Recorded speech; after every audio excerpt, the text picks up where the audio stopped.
আমাদের তৈরি নায়ক, উনি আমাদের মেগাস্টার সুপারস্টার। তো এই ভদ্রলোক এখন আসবে না কেন?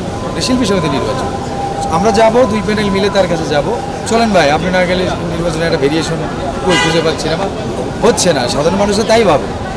শিল্পী সমিতি নির্বাচনটা আমাদের শিল্পীদের জন্য নির্বাচন হয়, শিল্পীদের নেতা নির্বাচন হয়, প্রতিনিধি তৈরি করি আমরা 2 বছর পর পর। এটা সরকারের ইনস্ট্রাকশন, সরকার বলে দিয়েছে 2 বছর পর পর এখানকার নেতা নির্বাচিত করতে হবে, যেটা আমাদের সংবিধান ধারা অনুযায়ী। এইখানে আপনি যারা যারা এখানে আছে 500-600 জন আমরা সদস্য, যে কেউ যে কোনো পদে নির্বাচন করতে পারে, সেটা আপনার ইচ্ছার উপর নির্বাচন।